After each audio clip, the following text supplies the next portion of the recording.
Welcome to episode 8 of the EastTO Happy Hour, season 1.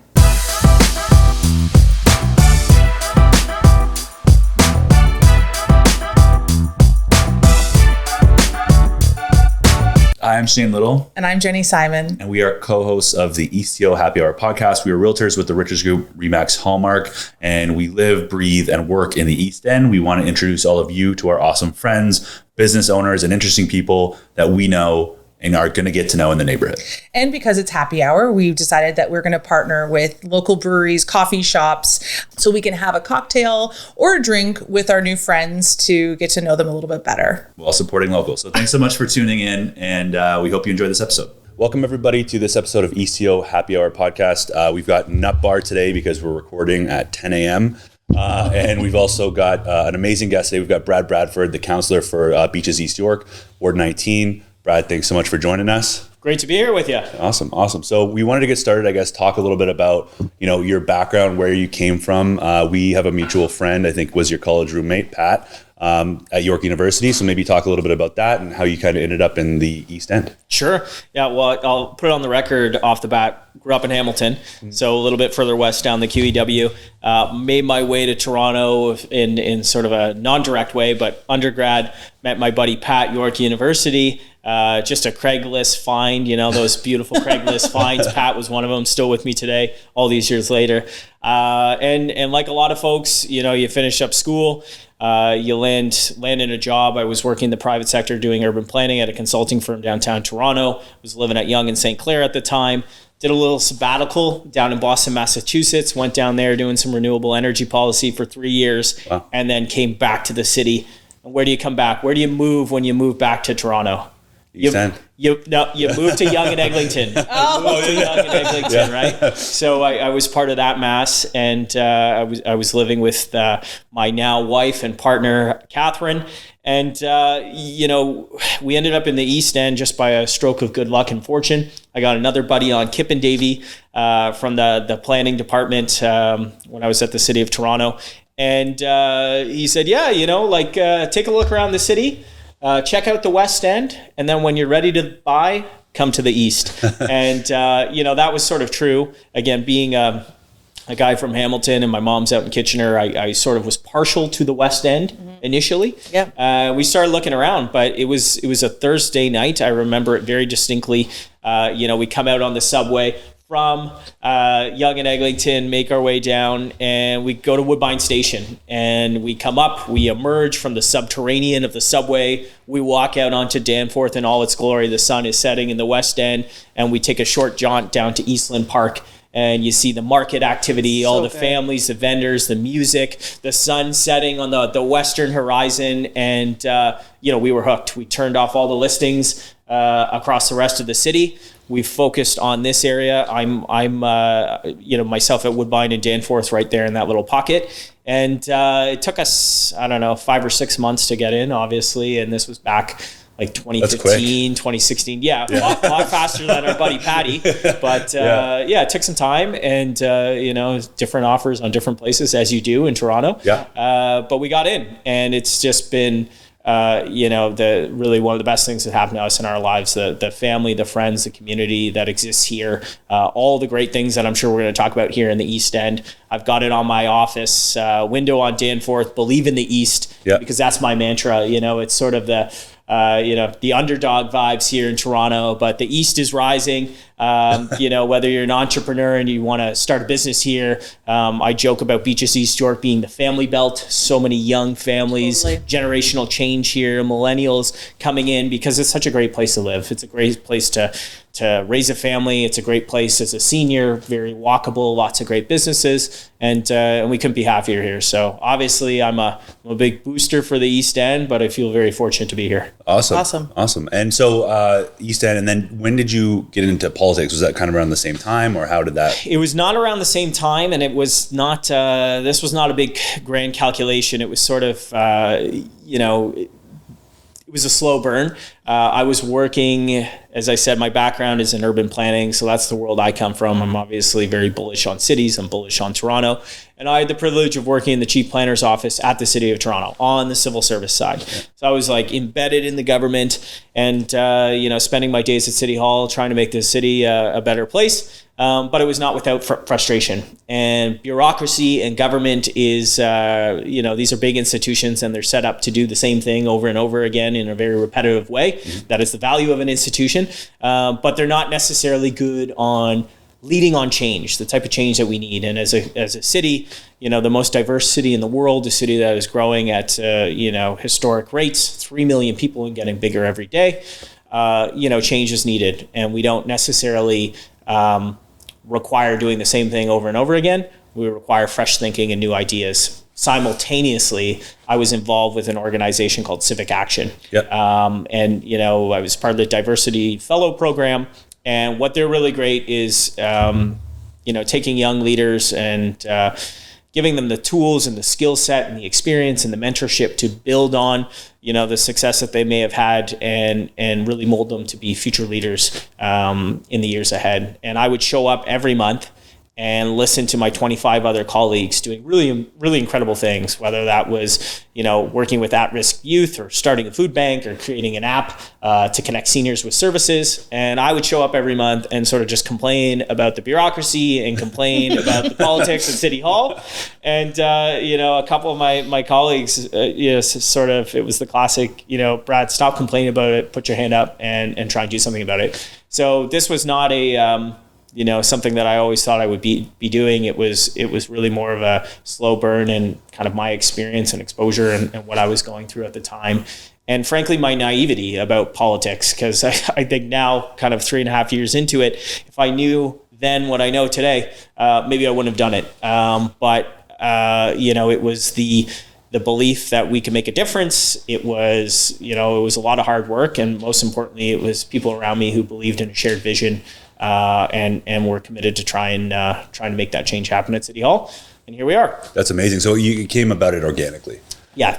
That's a much more succinct way of saying it. I like slow burn. It burned very slow, very hot. Yeah. What were your biggest complaints at the time? Like, what were you going in day after day and saying, guys? Yeah. I mean, like, so as a civil servant or city staff, like you're not necessarily like voicing the complaints in a big way. That's not your role. Your role is to provide the best advice to council, and council makes the decisions. But it's that dichotomy or that relationship where you're providing your professional advice as an urban planner or somebody else working at the city in a different capacity.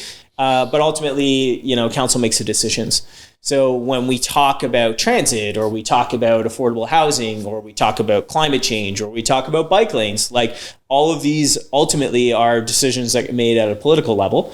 And so if you want to be a part of that decision-making process, if you want to be a part of leading on the change that you want to see in the city, politics is a very important place and powerful position to be in to bring that kind of change. And I will just say, I'm a 1986 model, very much a millennial through and through, and my vision skews towards the future. Yeah. So having that future forward vision means that I guess you just sort of get, sometimes you get impatient with the the pace of progress. And again, it was just put yourself in a different chair if you want to be a part of bringing the change that we want to see here in Toronto. So you're getting to 3.5 years in now. What have some of your biggest challenges, do you think, been so far?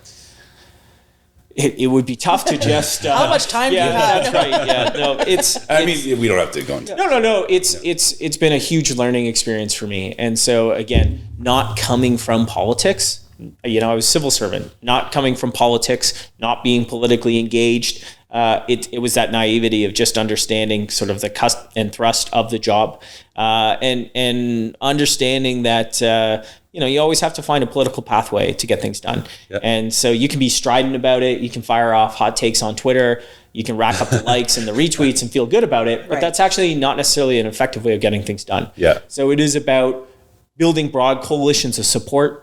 It's about talking, but more importantly, it's about listening. And, one of the things I've learned is you got to have thick skin. because obviously a lot of arrows are coming at you all the time. I stay out of the Facebook groups, but also deep empathy. Yeah. And the empathy piece is really every conversation I have, whether somebody agrees with me or not, and a lot of the time they don't. Just the empathy to understand where they're coming from. Yeah. When we have conversations about bike lanes, inherently it becomes a conversation about traffic and congestion. I'm like, well, you're sitting in the car. You are traffic when you're in traffic. But at the same time, I get it. Like, people are trying to get home to their families, or they're in a rush to get to a meeting. And so, the conversation about bike lanes or transit or driving, it's all about mobility, and mobility is access to opportunity in our city, and we need to provide a variety of ways for people to get around. That's changed in the pandemic as our trips have become hyper local. Yes. You're starting to know your neighbors, you're shopping at your mom and pop shops, you're getting midday coffees and lunch meetings in the community. So there's a lot of nice stuff with that. Yeah. But the empathy to just understand, if we disagree on a position, I need to understand and appreciate where you're coming from. And I think, for society, for our civility, it would be better for all of us if we could lead with empathy. But that's been a learned skill set, frankly. Totally. I've had to be a lot more conscientious and deliberate about that than I would have perhaps in my previous life. Yeah, well, it's a tough position that you're in, because you kind of do, rightly or wrongly, become a conduit for anyone's frustrations with the city or anything that's going on in general, right? And obviously you are only one man, you can do what you can do. And I think, like you said, it's very clear that you do have that empathy, which I think is really important. And one of the things that I admire about you is I watch you, on social media, and every single day you're out there, you're actively trying to do all these things, which, are improving the city. And that's really admirable. It's like a huge privilege, and it's a huge honor to have the position. I'm not going to be here forever. That's not lost on me at all. But, every day you have this position, it's a day and an opportunity to move things forward. And so, you don't want to let a day go by. You don't want to burn the clock without, making some progress. And I think the frustration with a lot of people, and I understand it, is the incremental nature of progress. Yeah. Yeah. Again, we go back to Twitter and sort of the dumpster fire that social media can be, but it comes from desires that are not being met, or it comes from a place of hope or aspiration for more. And so I share that. Yeah. I share that frustration, and in fact, that would be another big learning that I've sort of taken away from the job is, to be effective, you have to have two things, and one is relentless urgency. As soon as you let your foot off the proverbial gas pedal, things start to slip. So you're constantly pushing that boulder up the hill, and you got to keep pushing and keep driving. There are a million competing priorities here in the city of Toronto, and I am here to get shit done for Beaches East York. So I'm on it. However, I like this. I get shit done. Yeah. This is your new banner on everyone's front lawns. However, the other half of that is, approaching it with a tremendous amount of patience. Yes. You got to build coalitions of support. I got to get staff on board in the bureaucracy. I got to build the coalitions of support and community. You got to work with the service organizations or the folks who are going to be delivering on the mandate. So it's two things that sort of seem at odds with each other: relentless urgency and tremendous patience. But to be effective in this position, you have to do both. Yeah, I was actually going to ask how you balance that urgency with, obviously, things take a long time and there is a bureaucracy. So I guess you answered that question for me. Yeah, well, and I'm not perfect at it, Yeah. and I've made mistakes. And sometimes I let that, the frustration of guys, we need to get this done. What is the delay? Why is this taking so long? Why is this so complicated? And I would say writ large, as someone who's come from civil service, as someone who, comes from policy, not politics. I see the world in a different way than I did 3.5 years ago.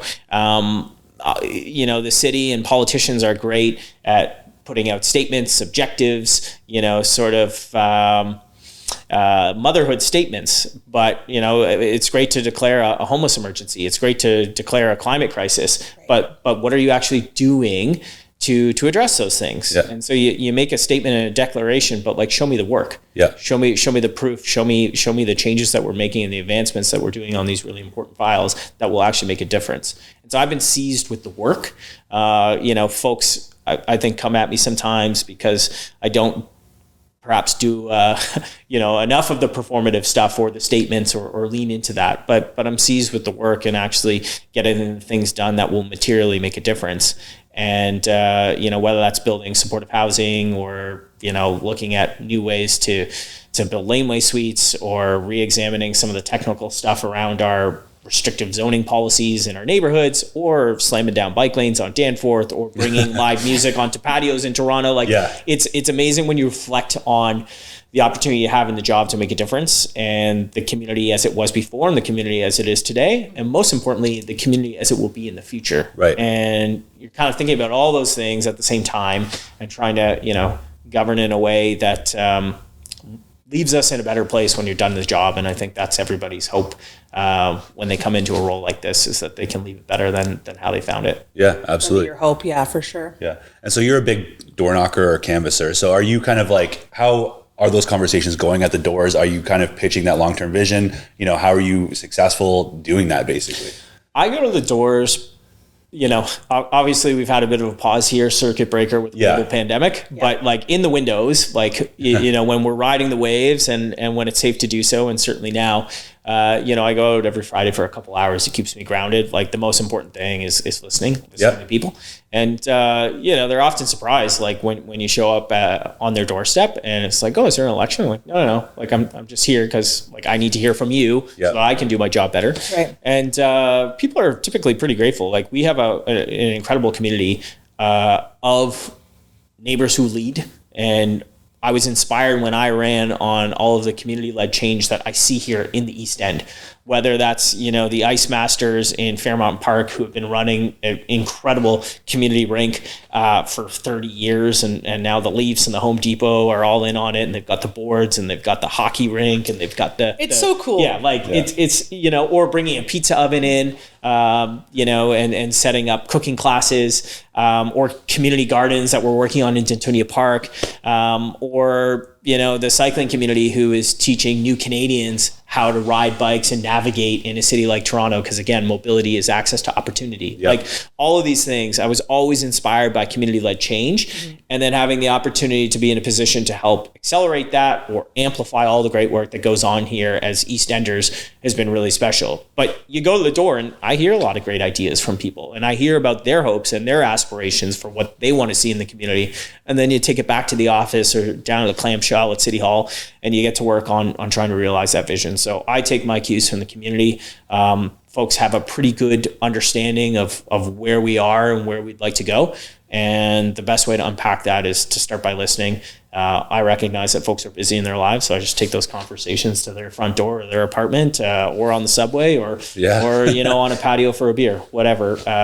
Keeping that engagement going in a time when it's been challenging, I think has been really important. So I've been focused on that. And how have you, so with COVID, obviously you can go back to the doors and certain things with lockdowns and things like that. How did you kind of replace that, and how did you change and get that community involvement? Or was there really a replacement? Was it just something that you had to kind of... It was interesting. Like all of the meetings, flip of a switch, landed online. And there was a bit of a rough transition for a couple of weeks, but it wasn't that long. And it's funny because when I worked in city planning, we would talk about the future of work, and we would write reports and panels and discussions and studies of like, everyone's going to work remote. There's going to be this great transition. It's going to change Class A office space in the city of Toronto. Like we were thinking about that stuff. Yeah. But also at the time I knew that government and the city would be the last organization or institution to ever make that transition. Right. Yeah. Like it's very much a bum in the seat mentality. Yeah.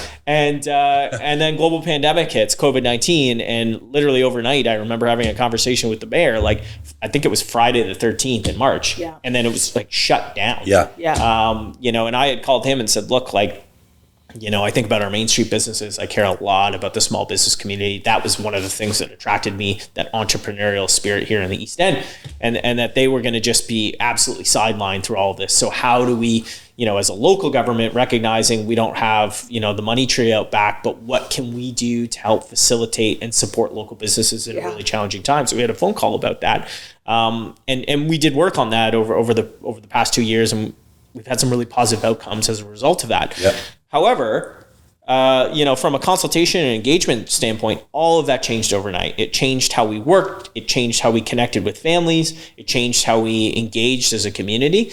And it's been challenging for sure. But I think there's also been a lot of positive that's come out of it. You know, the typical planning meeting about an application for a new development, it's always, you know, in the bottom of a church basement or something at like 7:00 at Wednesday night. And you get the same folks who show up, who have the time and the capacity to be a part of that conversation. And as a result, we hear from the same voices, we get the same type of feedback, and you know that feeds into our process for better or worse. I would suggest that, you know, we are better and we get better outcomes when we have a diversity of view and opinions. But that model didn't really generate that. So, you know, if I was in a different world and not doing this job, 7:00 Wednesday night church basement wouldn't actually really work for my schedule, because I'm assuming I'd be work or I would be, you know, taking care of our daughter. We'd be doing dinner, we'd be doing sports, whatever. It's archaic. So the evolution now to bringing that online, and I think what we'll land in is some sort of hybrid model as that's happening right now anyways, I think just provides more access and more opportunity for people to engage. And, you know, as I've been saying throughout this discussion, that is number one. Listening to people, understanding where they're coming from, leading with empathy, taking your cues from the community. All of that stuff's really important. Technology needs to be a platform to enable more of that. And I think that and has it been? Have you found that change? Like, have you found more engagement? Is it a different demographic, like with the online stuff, or is it the same people just logging on?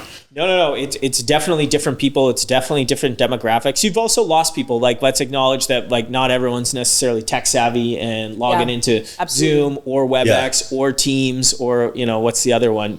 You know, Google Teams, like Google Meet. Sorry, all the different platforms. Not everybody is plugged in on that. So that's why I think it's important to take your information, take your cues, or even go door knocking and talk to people. Find different ways to engagement. We're always better served by more, not less. Technology is an important enabler, and it's a new way of doing it, and it'll be a way that we will continue to proceed with going forward, but we'll just start bringing back all of the other sort of more traditional ways. So very similar to a lot of other industries and things like that. And you mentioned the mayor, so obviously we follow you on social media, and you look like you've developed a good relationship with him.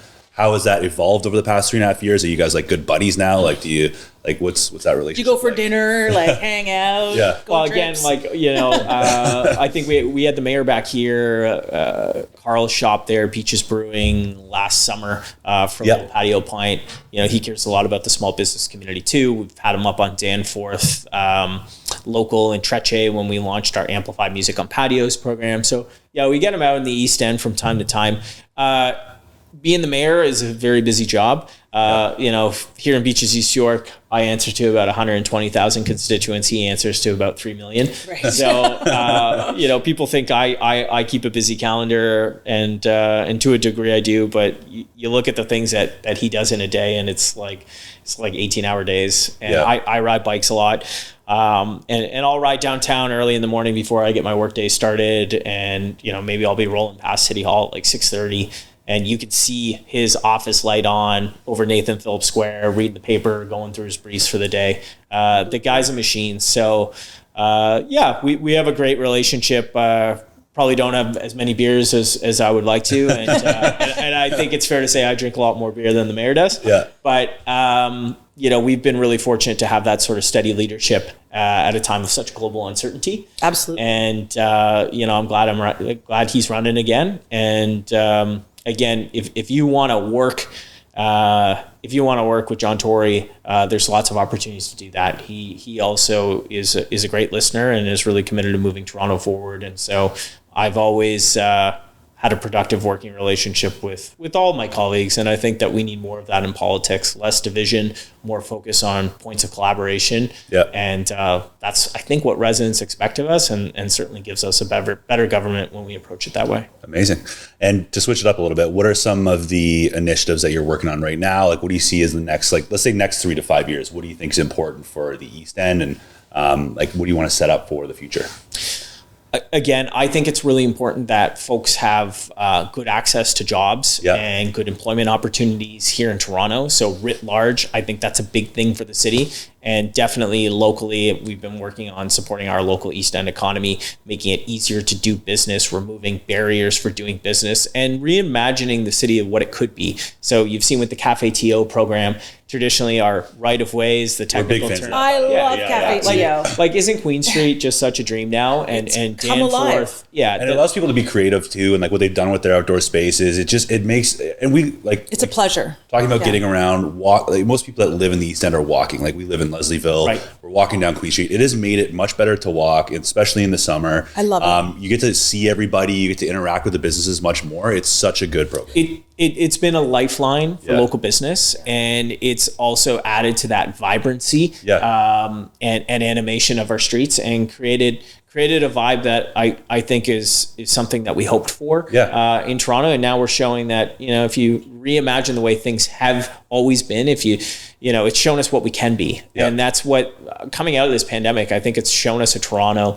that can be a lot bolder and a lot more aspirational. And, instead of focusing on all the reasons why we can't do something, we've really collectively put our energy towards focusing on making it happen. And Cafe TO or the amplified music on patios, those are two great examples. And so supporting our local businesses at a time when it's been so challenging for them will continue to be really important. We worked very closely with the provincial government to bring in a new subtax class for our Main Street properties. Again, the city is not necessarily the Bank of Canada. We can't print all the money, but finding ways to make being an entrepreneur in Toronto a little bit easier, I think is really important. And again, that contributes to the vibe that you get in Leslieville or here on Queen Street or Danforth or O'Connor, is a really, rich Main Street environment that all of us want to see, but, for years has sort of lagged. So we're going to come back stronger with our local economy, and that plays out in the neighborhoods and on our main streets. I'll be seized with that issue. Writ large, and certainly we experience these challenges in Beaches, East York, but it's affordability, affordable housing, the housing crisis. We continue to have less than 1% rental vacancy here in the city. The rental rates are right back to what they were pre-pandemic. And look, there's a huge problem. If you are, making the median income in the city of Toronto, $69,000, $70,000, for a long time, that was a good sort of air quotes middle income. You can't afford to live here anymore. Or maybe you're living in a basement, and there's nothing wrong with that. But the point is, we have a supply challenge. We have an affordability challenge. Anybody that tries to oversimplify and suggest it's just one thing and not the other hasn't spent any time actually thinking about this in a substantive way. We have to do all the things on the housing front, and that's laneway suites, that's garden suites, that's supportive housing, that's modular housing, that's affordable rental, that's affordable ownership, and it's market rental, and it's market ownership. We cannot let our foot off the gas on that. We have to continue to push forward, and the reality is it's going to look different. It's going to look different than how it looks right now, because that's how we found ourselves into this situation. There's a bit of a funny planning story behind this. I don't want to burn time in the podcast, but I will just say, if you go back to amalgamation, we had a great chief planner at the time, Paul Bedford. And a lot of this, when you talk about yellow belt or you talk about exclusionary zoning, all of that goes back 20 years ago to amalgamation. And at the time, our official plan, which is sort of the motherhood governing document from a planning perspective for the city of Toronto, the grand bargain that was struck with all of the former boroughs that now comprise Toronto was, okay, we'll keep the intensification out of the neighborhoods. We will direct it to the urban centers and along the avenues. And that was the plan. And you see a little bit of that, although it hasn't, certainly North York, there's been intensification, but there have been parts like Etobicoke, like Scarborough, where that's been a much slower burn. And then the whole promise of mid-rise on our avenues for a variety of very practical reasons that hasn't materialized in the way that we anticipated it. At the same time, Toronto has grown faster than any other major North American city. We've got more cranes in the sky than New York. And, we're a city that is open and welcoming and a magnet for talent and immigration. And all of that is very important. So this has exacerbated all of those challenges and those tensions. And what we anticipated 20 years ago in the official plan and that grand bargain with residents associations, here we are a couple decades later and it's not working. So change is going to look different. Change is challenging. People are going to be upset. But I've never won an argument by telling someone how stupid they are. This goes back to the empathy and understanding their concerns, understanding their hopes and their aspirations, and finding a way to come together, recognizing it's going to be different. But you can have that conversation because they know someone in their life where housing is a challenge. Totally. Where there is an affordability challenge, where housing is a crisis, where they're in a precarious position. Maybe it's their kids, maybe it's their aging parents. You know, we are so precarious in many instances, and you can miss a paycheck, you can lose a job, you can miss a payment on rent, and you can find yourself, you know, sleeping in a car overnight. You can find yourself in the city shelter system, and that's a reality for a lot of people. Yeah. And you live a lot closer to that now today than people did before. And so we have to be very mindful of that. And that's something, again, skewing my vision towards the future that, you know, I'm seized with. Yeah. It's a real issue. And we have to change things today to make sure that, you know, my daughter growing up and, you know, friends and family and seniors, that Toronto will continue to be a sustainable city to live in. Yeah. But I go back to that median income. Like, if you can't afford to live here, that is going to present cascading problems in every other respect of this city. So we got to fix it. Something's got to give. And you can't complain about the cost of housing and then also say, well, I don't want, you know, more units to go in, right? Like, it is kind of that, it's that dichotomy, right? And I think we do need to add more supply. But yeah, you're right. Like, that's interesting. I didn't realize that, where you said 20 years ago, that was kind of the deal that was struck, and that's why people are kind of frustrated and stuck in those ways. But we've never faced a housing crisis like this before. So I think we do need that outside thinking. We do need things to look differently. And if it's done in a proper, sustainable way that fits, you know, with the neighborhood or the neighborhood of the future, I think that's really important. Yeah, and like, let's acknowledge that, you know, cities are not static. Yeah. Like, we don't live in a static world. Nothing about today is static. So there will be evolution, there will be change, and just understand that there will be evolution and change, and we can embrace that change as a positive force multiplier. Yeah. And we can do really important and powerful and bold things with that, and still create a fantastic living experience, a fantastic quality of life. And I would suggest, actually, like, the alternative, status quo, which sometimes is the most powerful force in municipal politics. Yeah. But status quo is what got us into this mess, and status quo will exacerbate all of those challenges and pressures that we're facing. Yeah. And so we really don't have a choice anymore. It's you know, having that strong political leadership, that community leadership, and folks that recognize that things are going to look a little bit different in the future, but that can be okay. Yeah. And I do have a lot of hope, you know, for future generations, because the people that I get to interact with in this position, they are leaders, and they are thinking future forward, and they are really ready to embrace that change. And, you know, I'm here to help enable that. Yeah, that's amazing. Yeah, we I used to live in St. Lawrence Market, and I moved away from about 3.5, 4 years ago, and we drove down there to go to the market the other day. And I was so blown away with all the density that they put in there, but it feels good. Like, that whole area is connected together, and these condos are going up like really, really quickly. But again, like, they've got a condo development that's going in across from the market there. They've got like these beautiful like archways, and they're tying it in with kind of the history of the city, but at the same time adding that densification, which would be amazing if we could do. Yeah, East Toronto needs more density for a number of reasons, right? For our affordability. We also need it for our storefronts, because what I'm noticing here in the beach. Oh yeah. I'm a lifelong beacher, so I beat you both. But my whole life growing up in the beach, it was filled with so many like wonderful stores and just like an assortment of everything. And then obviously, as rents go up and we don't have a huge density of, you know, high rise or multi-unit dwellings here, where all these businesses can't afford. So what I'm seeing is Leslieville is thriving. There's no storefront vacancies. In the beach, it's really hard to see. Mm-hmm. So do you think that the density, the high rises, multi-families, laneway houses, will that make a difference here? It's as simple as having a, you know, reliable customer base to shop at those stores. Yeah. And, you know, you're right. Certainly, people tell me of the beach of 20 years ago and what that looked like, and the vibrancy. It's glorious. Yeah. And I don't know, was it glorious? I don't think it was Club Monaco, but there was like... there was a Club Monaco right across the street where the Book City was.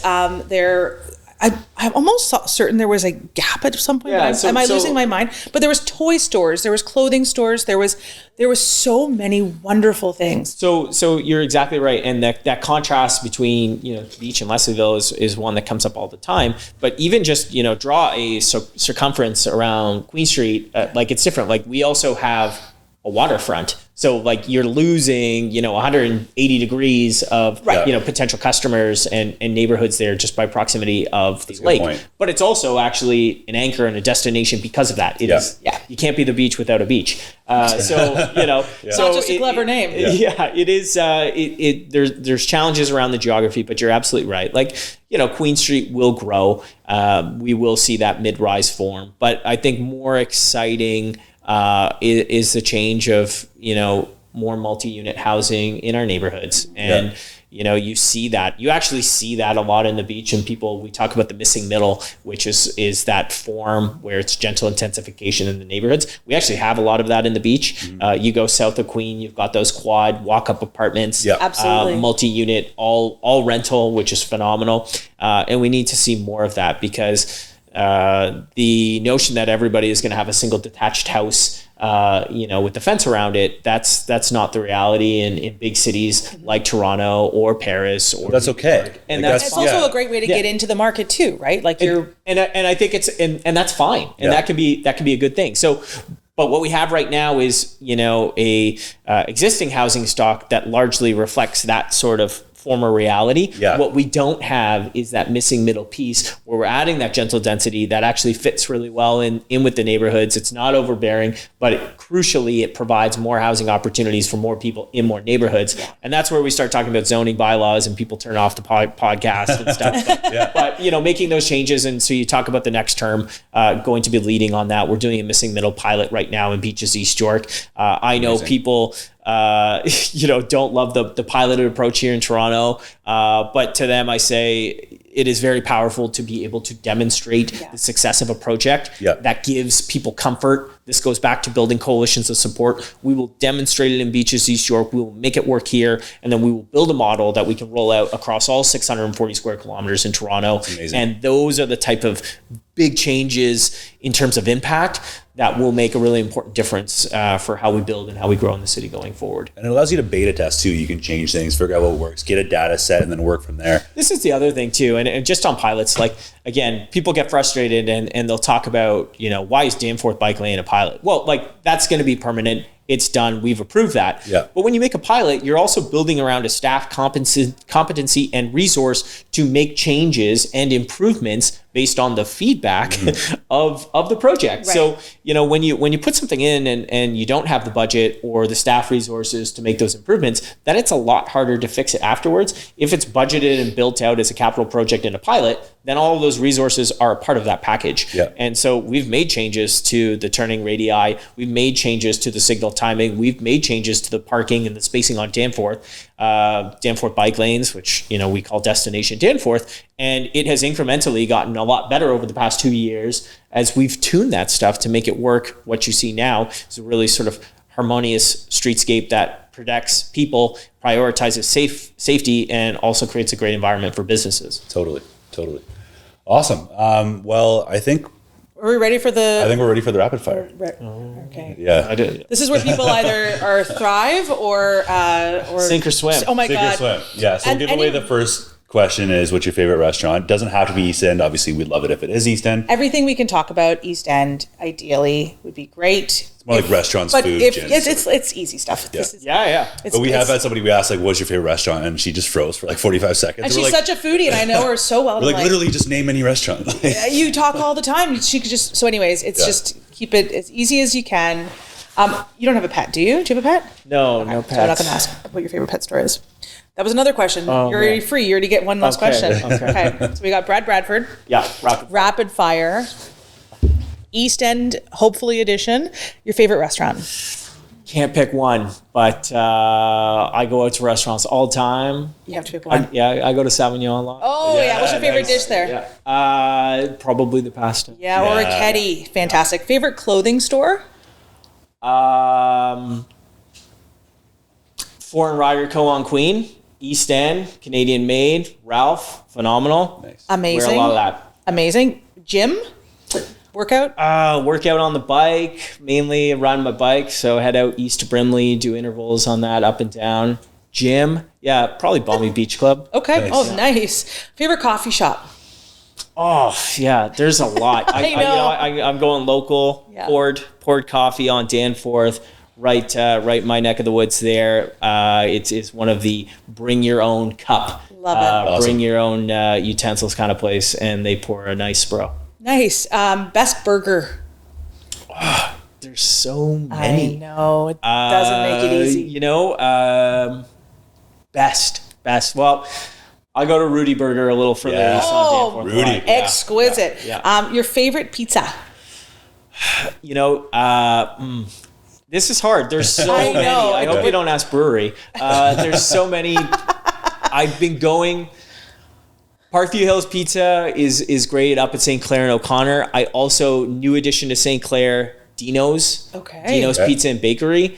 It is the classic sort of oven-fired, stone oven-fired, a little bit thinner, excellent pepperoni on there. It's like the small pepperonis. Yes, that's the little cup, key. the cup pepperonis. The critical pepperonis. So Dino's is new addition to St. Clair, pretty good. You're not going to like my next question. Uh-oh. It's the brewery.